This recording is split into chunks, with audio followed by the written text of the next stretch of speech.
looking for more true crime content from me, check out the link down below. Today we will be talking about the murder of the McStay family. And our case really kind of begins on February 10th, 2010, which is this really pleasant winter day in Fallbrook, California. See, February 10th would be the last day that law enforcement would be able to establish that any of the members of the McStay family were still alive. After that, something would happen that would leave everyone scratching their heads in confusion. The McStay family consisted of Joseph McStay and his wife Summer, and they had two little boys, 4-year-old Gianni and 3-year-old Joseph Jr. And both of their little boys had this kind of unruly curly hair, just like their dad. They're super cute kids. Joseph and Summer had a great life together. They had a good marriage, a perfect little family. And even though our case begins in 2010, when most people were still reeling from the Great Recession, Summer and Joseph were having a lot of financial success. Joseph owned and operated a company called Earth-Inspired Products, which made decorative fountains. And Summer worked as a real estate agent. The couple had just purchased a home in Fallbrook, and they were planning to flip the house, totally renovate it, and then rent it out. And they had a cushion of money in their bank account to kind of see them through this renovation of about $100,000. So they weren't worried. I mean, they wanted to get it done, but it wasn't like their world would fall apart if they weren't done by their set deadline. So let's talk about their movements before they went missing. On February 3rd, a friend came over to help paint the family's home. And the next morning, Summer called her sister, who had just had a baby, and they talked on the phone for a little while. And then around noon, Joseph met with a business associate, a man named Charles Merritt, who goes by Chase, so we'll just call him Chase. So he met Chase in Rancho Cucamonga, and he left his house that day driving his Susie Trooper. And then that evening, around 5:47 p.m., all communication from Summer and Joseph just stops. They stop responding to text messages, phone calls, and emails.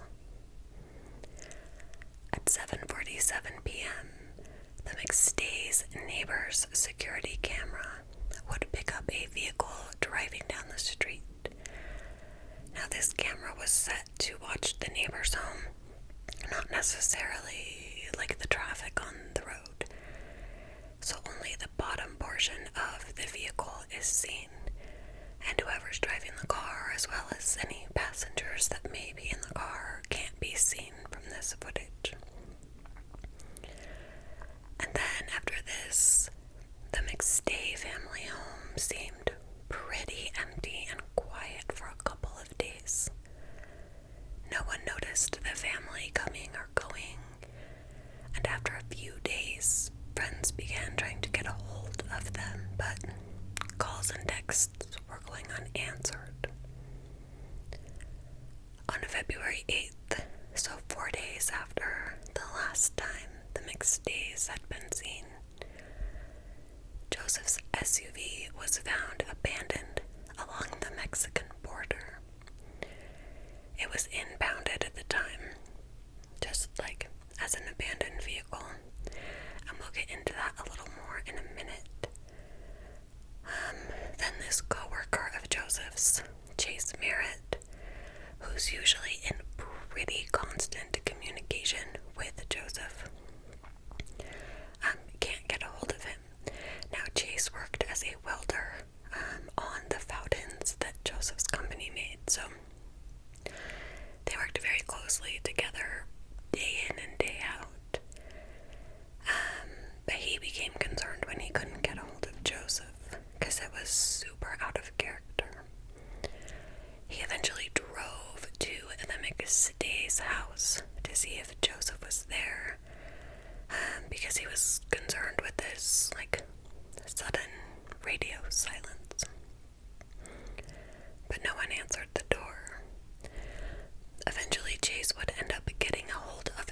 because both Joseph and Summer needed to be kind of available almost 24/7 for their jobs. They constantly had clients and employees calling and needing to get a hold of them, so when Mike can't get a hold of his brother and he can't get a hold of his sister-in-law, he decides to drive out to their house and see what's going on. So he finds a window that was unlocked and he climbs into the home. Once inside, he looked through the entire house and he couldn't find anyone in the house. However, the family's 2 dogs were in the backyard, and you could tell they hadn't been fed in a couple of days and they had been outside for a while. There was rotting food on the counter. Summer's prescription sunglasses were also on the counter. And Mike begins to think that maybe, it's pretty likely his brother's family hadn't been home since February 4th, which was when Summer had talked to her sister on the phone. So 2 days after, he goes to his brother's home and finds it kind of abruptly, you could tell the family had abruptly left. He decides to call the police about their disappearance, and an official missing persons report was filed with the San Diego Sheriff's Department. Deputies were dispatched to the house to investigate, and when they arrived, they didn't really find anything suspicious. A search warrant was issued and law enforcement was able to enter the home, and they were looking for any evidence of foul play. And the search warrant covered family computers as well as their vehicles. But there was absolutely nothing suspicious inside the home. No signs of foul play, no signs of a struggle, nothing that raised any alarms to the investigators. There was a carton of eggs sitting out on the counter, a banana that had been peeled and partially eaten. 2 bowls of popcorn were sitting near the couch. So all of these things seemed to indicate that the McStays had left their home in a hurry. If you're leaving, even heading somewhere for the weekend, you usually clean up the food or put it away so you don't come home to rancid food. Furthermore, the McStays had just barely moved into this house and they were mid-renovation, so it wouldn't have been a great time for them to just up and go on a family vacation. But nothing indicated foul play. The police decided to put out an APB on the McStay family SUV because it wasn't at the home, but they did have a warrant to search it. And soon they realized that it had been towed on February 8th. The car had been found and considered abandoned at a parking lot at a strip mall near the San Diego, Mexico border. The car had been towed on February 8th, and it was believed to have been parked there between 5:30 and 7 p.m. that evening. At 11:30, some security guards for the strip mall had it towed because you couldn't park it there overnight. So the last time that anyone put eyes on the family was February 4th, and the car had been left at the strip mall on February 8th. So there's 4 days that are really unaccounted for here. And police weren't sure if the McStays had been the one to abandon the car or if someone else had. But they do have a search warrant for that car, so they get it, they process it, and again, nothing suspicious is found in the car. Authorities decided to alert Interpol to be on the lookout for the McStay family, thinking they may be in was that they had left the car at the strip mall and walked across the border. So at this point, flyers are being distributed, just trying to bring in tips. But there was very little evidence and very few leads came in. However, theories began popping up everywhere about the McStay family and their mysterious disappearance. People were theorizing they were involved somehow with Mexican drug cartels, while other people believed the McStay family had decided to flee to Mexico for some unknown reason. A neighbor of the McStays said their family was in financial trouble and they were about to lose their house that they were living in. There were people coming forward every day with new claims and theories, but it was mostly just gossip. Now searches were done on the computer, on the family computer. Law enforcement went through and looked, and they found that someone in the McStay family had made a Google search on the family computer for, quote, "Do American kids need passports to enter Mexico?" Now, Fallbrook is only about an hour north of Mexico, so at this point, police are thinking, okay, they went to Mexico willingly. The searches on the computer have to mean that they didn't indeed kind of flee, or just up and decide to move there. This made sense to police, coupled with the fact that their car was abandoned right near the border. Detectives just think this is what happened for whatever reason. They just took off, on their own accord. But a lead would emerge on February 8th, when a video was released showing images of a group of people who might be the McStay family walking together across the border to Mexico. And this was dated around 7 p.m. on February 8th.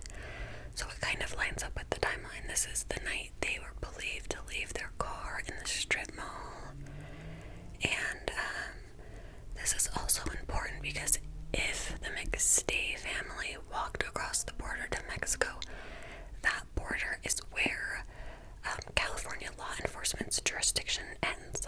They can't pursue anything on the other side of the border.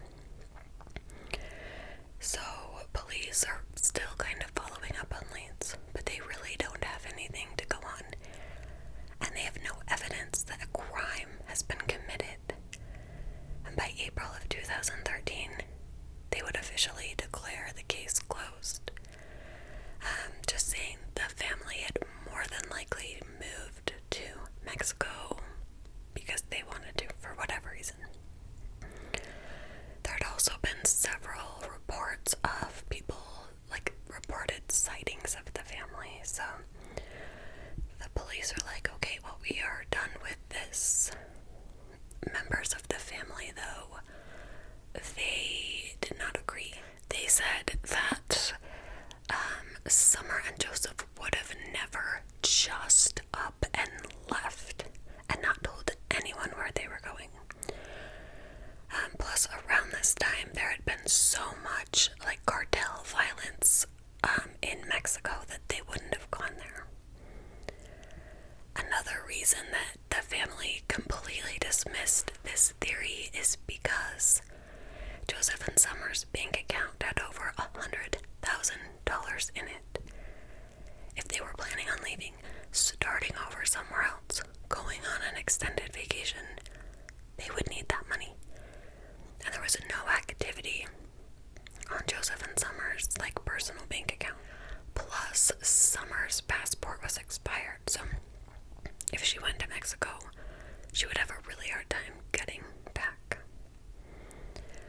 The last known person to have seen the McStay family was Joseph's employee, Chase Merritt.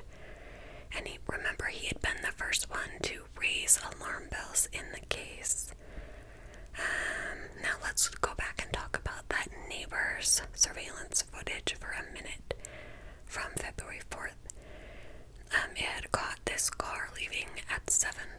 1997, and 20 minutes later, a phone call was made from Joseph McStay's phone to Chase Merritt.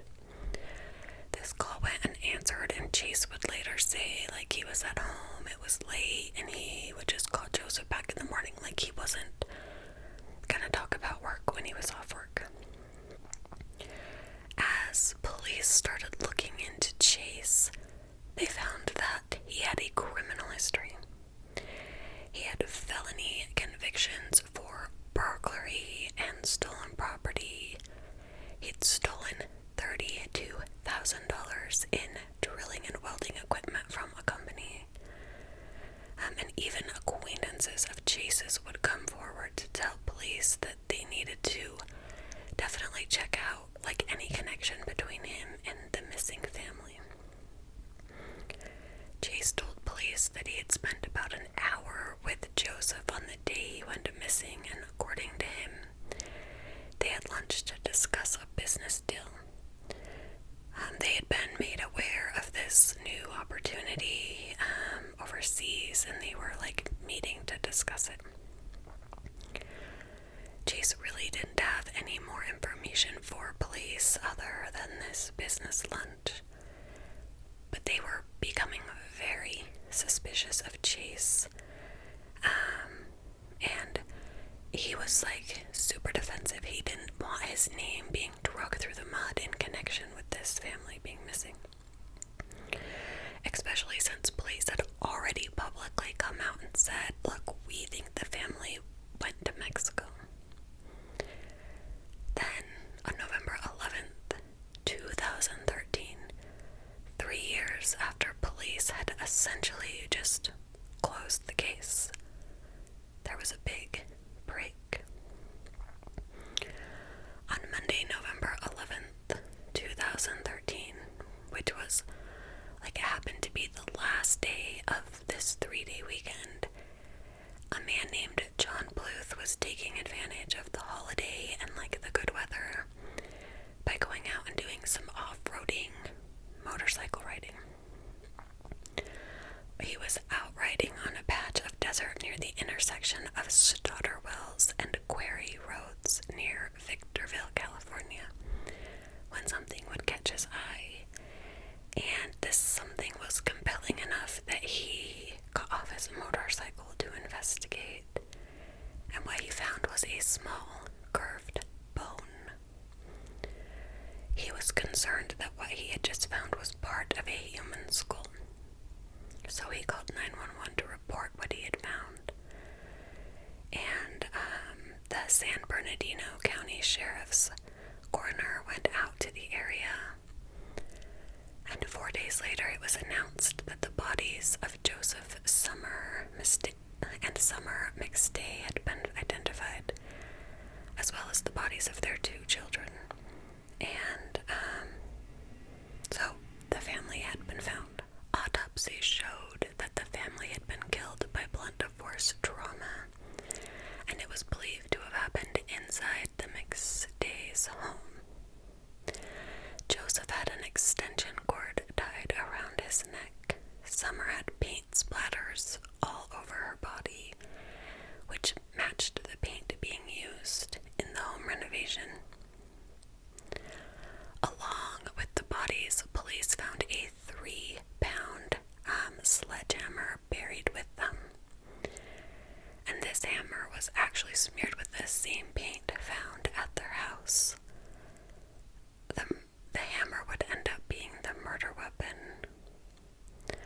The McStays had been tortured before they were murdered. So 3 years had passed since the family had gone missing.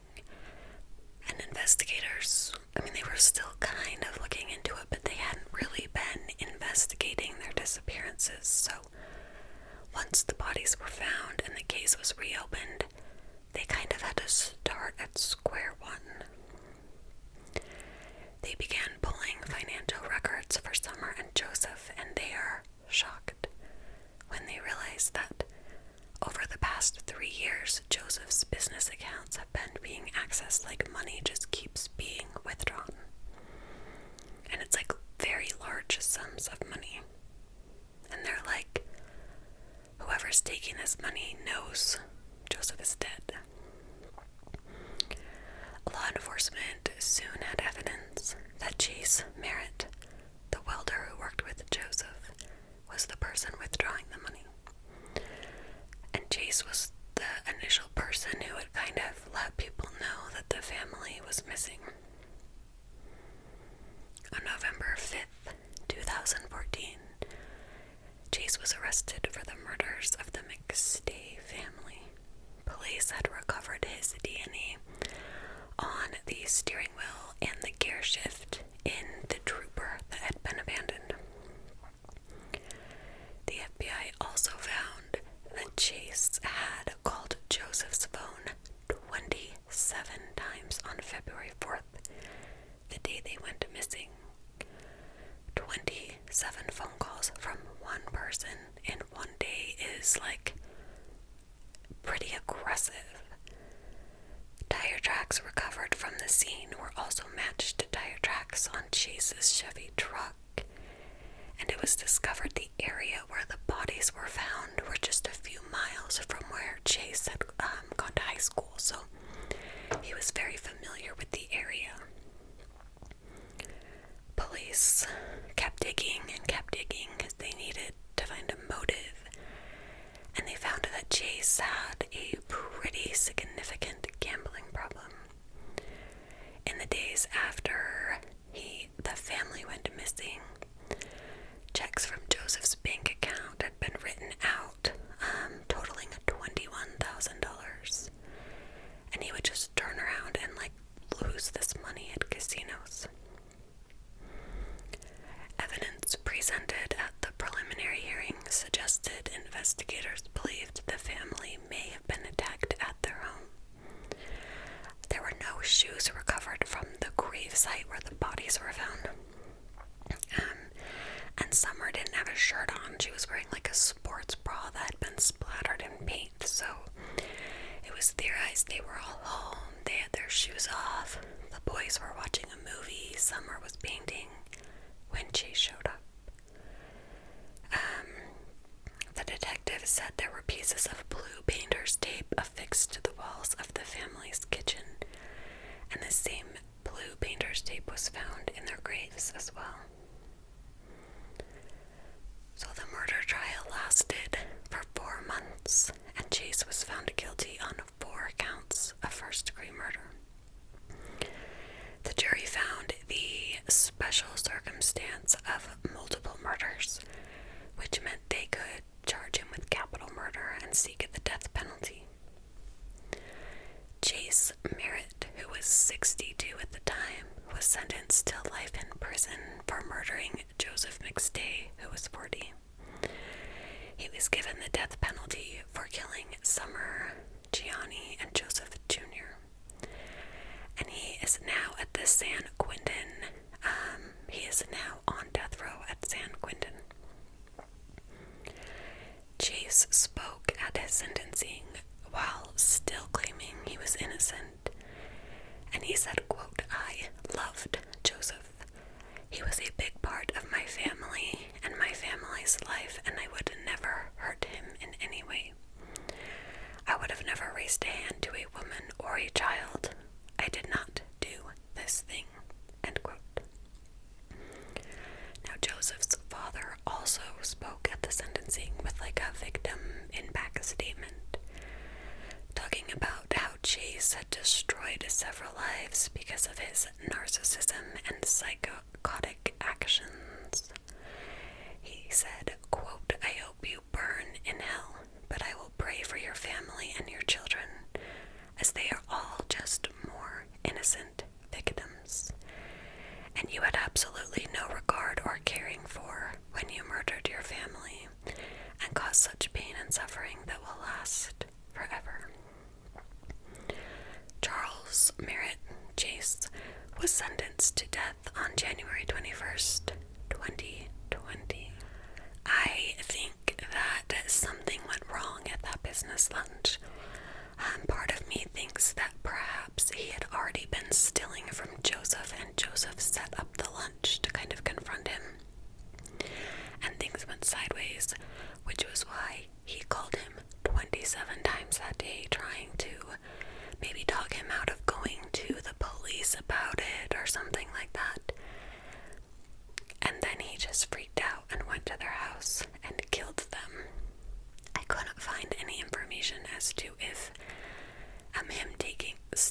money from Joseph's business accounts started before they died or after.